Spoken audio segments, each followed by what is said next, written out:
Ian and Rainan, thank you for, no, you can stay there, you're done. Thank you for your meaningful Divrei Torah. I noticed that each of you were concerned, at least a little bit, with the kind of strange and detailed rules and the strictness of the Parsha, but you also each focused on something pleasing or delightful to the senses, the sight of the eternal light and the smell of the incense. Rainan, you brought us the rabbinic teaching that the Ner Tamid, the eternal light, is a metaphor for the Jewish people, and how the beating down of our people doesn't prevent us from shining our light. And you went on to talk about the Holocaust. It just so happens that 1 week ago, last Friday, I was in Auschwitz, Birkenau, with 14 teenagers from CBE, some of whom I think are here right now. We had been in Poland for almost a week, and in Berlin before that. We walked the perimeter of the Warsaw Ghetto, learning of the uprising and the courageous people who lived there. We descended into Berlin's monument for the murdered Jews of Europe. We stumbled over Stolperstein, the little brass memorials that are inlaid in Germany's sidewalks, to inform passersby about a Jewish family that used to live in that place, but was deported and murdered. We visited Majdanek, the concentration and death camp right next to Lublin, preserved as it was at the time of liberation, so close to the city that apartment buildings look directly upon the smokestack of the crematorium. And we visited the Ringelblum Archives, which features the writings of the Oneg Shabbat Collective, a group of Warsaw organizers who resisted the Nazis by documenting what was happening in the ghetto and saving those documents in metal containers, metal milk cans that they buried beneath the city. And those milk cans survived, and now the contents are in this archive. In Krakow, we learned about 1,000 years of robust Jewish history in Poland, seeing its evidence in synagogues, including the Rima synagogue, which was built by Moshe Isserles, the foremost Ashkenazi rabbinic authority in the 16th century, and the Temple Synagogue, a Moorish revival sanctuary with stained glass windows that reminded us of CBE. It was actually a booming center of progressive Jewish life in Krakow when it was built in 1862, which, by the way, is the same year as the founding of our congregation. In 1939, there were 3.3 million Jews in Poland, most of whom traced their ancestry back in that place for centuries. Now, in Krakow, there are officially 150 Jews. Though the Krakow JCC, where we shared in a packed and joyous Shabbat dinner, has 850 members, which includes many people who are in the process of rediscovering and reclaiming their Jewish roots. So the Jewish community is growing, but still, less than several thousand Jews live in Poland now, out of 3,300,000.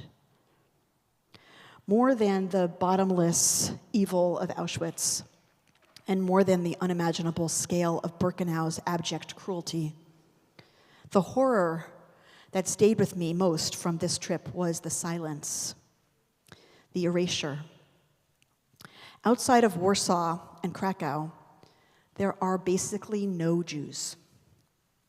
The countryside is dotted with hundreds of little towns, many of which used to be Jewish population centers. Some were 30% Jewish, some were 70% Jewish. Now all of them are 0% Jewish. The people in them who are younger than 85 have never met a Jew. They live their lives having no idea that the house they live in used to be a Jewish home or the house next door, that the corner market used to be the Jewish butcher, that the school 2 blocks over used to be the cheder, that the church down the street used to be a synagogue. Unlike in Germany, where there are memorials everywhere, there are no plaques, there are no monuments in these small Polish towns. People are not taught about the Jewish history of their towns in school. It is not spoken of. There is total erasure. This is only exacerbated by the Nationalist Law and Justice Party, which took power in Poland in 2015 and has steadily been sliding toward authoritarian rule, controlling the media, limiting civil liberties, and undermining judicial independence. Their 2018 law bans any speech that blames Poland or Poles for the crimes committed by the Third Reich, even as collaborators. Meaning, in Poland, you're not allowed to implicate Poles in the harm done to Jews during World War II. Originally, violation of this law was punishable by up to 3 years in prison. After intervention by the US State Department, violators are now merely liable for civil penalties. Nonetheless, there is a chilling silence. An organization called the Forum for Dialogue, which is run by non-Jews, is a beacon of hope. They work in 50 towns that used to be majority Jewish, engaging a self-selected group of high school students in each town in a research project to discover the Jewish story of their town. The kids create a walking tour to point out where Jews lived and prayed and shopped and learned. And they say that this information seems to be completely new for everyone in the town, that no one knows this history. We visited one of these small towns and had an encounter with kids who had done that work for the last 2 years, and our 14 students were the very first Jews they'd ever met. Now, Ian, you especially were concerned about all the rules in Judaism, all the strictness. And I think as Reform and Progressive Jews, many of us can relate to that concern. One of the theories about strictness in Judaism that has made the most sense to me has to do with trauma. The theory goes that strictness is a response to trauma, and in particular, strictness is an attempt to keep the Jewish people from disappearing. For example, after the Romans destroyed Jerusalem and most Jews were taken as slaves by the Roman Empire and scattered across the world, the remaining rabbis created the Mishnah, the first book of Jewish law. They were afraid that if we didn't have a standard operating manual, Judaism in Morocco would look so different from Judaism in Babylonia, which is now Iraq, that they would become different religions and different peoples. So they made a code book that everyone could follow to stay united. And the next time it happened was after the Spanish expulsion in 1492, and that was the Shulchan Aruch, which is the guidebook that most Orthodox Jewish law is based upon today. And then the last time it happened was at the onset of modernity, which coincided with the Holocaust. And so today you have groups of Jews who are interpreting Judaism in the most strict and reactionary way possible. And that leads us back to my story about being in Poland last week. Because meanwhile, while we were experiencing the eerie silence of a Poland emptied of Jews, and while American Jews were bracing for a neo-Nazi organized National Day of Hate, calling for anti-Semitic graffiti and vandalism and possibly worse, Israeli Jews were filling the streets in hundreds of thousands in protest of the Israeli government's slide toward authoritarianism. As they marched, they chanted, Yariv Levin, kan ze lo Polin, telling the so-called justice minister, Yariv Levin, this is not Poland. This, Israelis were chanting, is not a society that will slide quietly into the darkness of authoritarian rule, that will allow its government to hobble the judiciary, to remove civil liberties, to silence public media and public voices. But 2 days later, Israel sure looked like the Poland of old. After the abhorrent murder of 2 innocent Israeli brothers, Israeli settlers committed a pogrom, like the kind that our people were subject to for those 1,000 years of Polish history. 400 supposedly religious Jews from the settlement of Har Bracha, that means mountain of blessing, ironically enough, rampaged through the Palestinian town of Hawara, burning cars, burning homes, destroying property, beating anyone they could find, murdering 1 person and injuring 100 more, while the military largely stood by. 6 people were arrested and immediately released. The rampaging settlers are unlikely to be punished. The ruling coalition's anti-democratic moves are designed for a moment just like this. By stripping the power of the courts, they can act without judicial oversight in the West Bank. While the Israeli public is marching to prevent that, marching in the streets to defend the courts, Defense Minister Yoav Gallant just signed an agreement giving governmental powers over the West Bank to none other than Bezalel Smotrich, Israel's finance minister and a minister of defense, who said in response to the pogrom that Hawara, quote, needs to be wiped out, and who denied that Jewish terrorism exists. Smotrich now has full powers over nearly all aspects of life in the West Bank, including planning and building, meaning the ability to expand settlement construction and stop all Palestinian development. The government also plans to set up a dual justice system by which the settlements exist under the full protection of Israeli law, but Palestinians are given no civil rights. According to the lead Haaretz editorial of this week, the difference between military control of the West Bank and civil control of the West Bank is the difference between de facto and de jure annexation. Describing this as, quote, a severe breach of international law, Haaretz's editorial board, the editorial board of Haaretz wrote, quote, in light of the fact that there is no intention of granting civil rights to the millions of Palestinians living in the West Bank, the result of the agreement is a formal, full-fledged apartheid regime. That is the Haaretz editorial board. This is called Shabbat Zachor, the Shabbat before Purim, as I mentioned, on which we read an additional section of Torah and that Haftarah portion that we heard. And the part of the Torah that we read is from Deuteronomy 25, and it says, Zachor, remember what Amalek did to you on your journey after you left Egypt, how undeterred by fear of God he surprised you on the march when you were famished and weary and cut down all the stragglers in your rear. Therefore, when Adonai your God grants you safety from all your enemies around you in the land that Adonai your God is giving you as a hereditary portion, you shall blot out the memory of Amalek from under heaven. Do not forget. Amalek. We heard also that name in the Haftarah portion. Amalek was the exemplar of evil to our ancestors, attacking our ragtag group of former slaves from behind, ignoring military ethics, targeting the weakest and most vulnerable. Amalek the person and Amalek the nation became representative to the Jewish people of vicious genocidal hate that would stop at nothing to destroy Israel and annihilate the Jewish people. We read these verses on the Shabbat before Purim because on Purim we read the book of Esther, in which Haman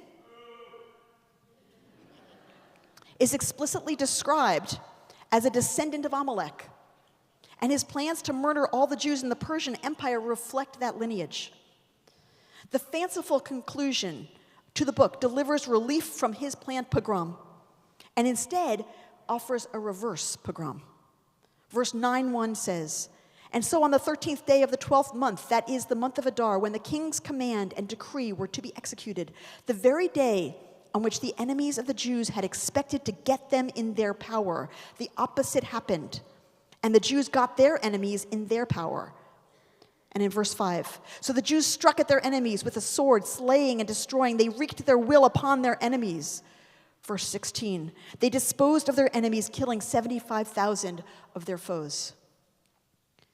We are warned in the verses of Shabbat Zachor that Amalek will rise again, that we must not forget that Amalek is real. Hitler was Amalek. There are Amaleks getting louder and louder in our country, and there are Amaleks targeting the state of Israel and its inhabitants. Amalek laid waste to 3 million Polish Jews and 3 more million from the rest of Europe. We must never forget Amalek is real. But the vengeance of this story and this holiday is also a favorite of the very worst elements of the Jewish people. It was on Purim in 1994 that Baruch Goldstein killed 29 Muslim worshippers and wounded 125 more when he opened fire in the Cave of the Patriarchs in Hebron. Smotrich and Itamar Ben-Gvir, his fellow coalition member, are open admirers of Baruch Goldstein. Ben-Gvir actually had a picture of Baruch Goldstein on his wall for many years. This is who is in charge of the West Bank now, meaning that the next few days, Purim, will be extremely dangerous for the Palestinian people who live there. Blotting out the memory of Amalek from under heaven cannot mean becoming like Amalek. It cannot mean reversing the pogrom. It cannot mean indiscriminately burning and beating and destroying and murdering. It cannot mean establishing apartheid rule over a subjugated people. Surely, this is not what God wants of us. In the words of Rabbi Art Green about the pogrom this week, we Jews like to think of ourselves as people with long memories, stretching all the way back to Sinai, to our patriarchs and matriarchs and all the rest. But we also need to admit how ridiculously short our Jewish memories can be. I wonder, he says, how many of those 400 who committed the pogrom are grandchildren of Holocaust survivors? Are they not ashamed? Looking at themselves in the mirror? Or has that memory disappeared already? Jews have such a long history of understanding what it means to belong to a defenseless minority, he says.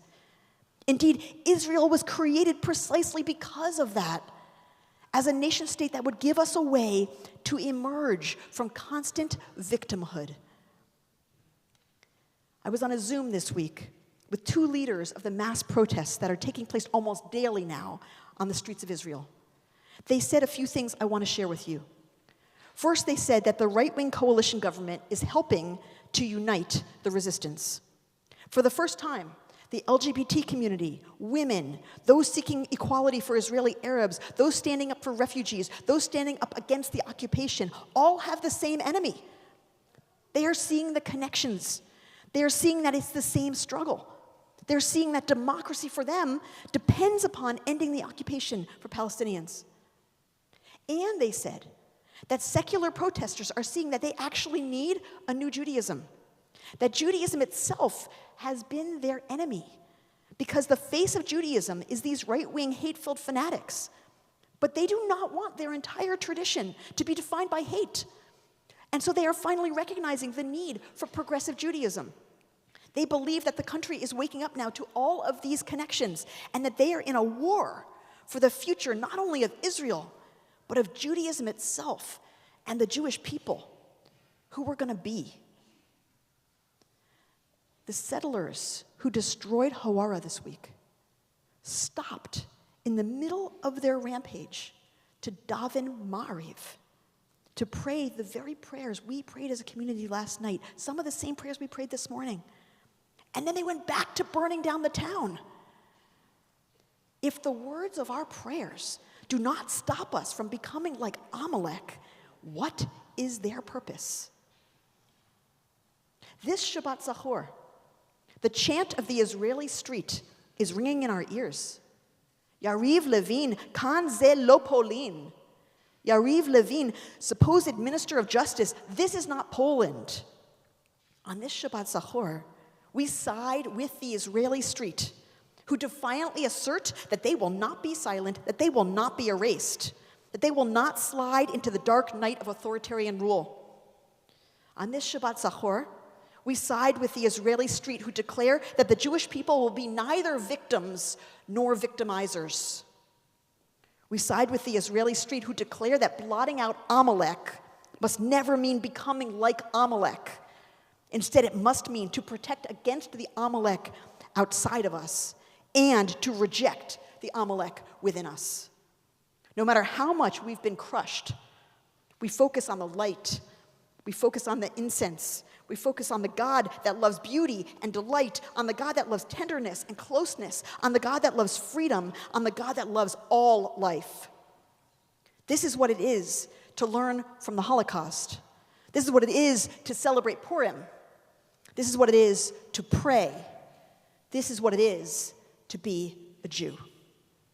Shabbat Shalom.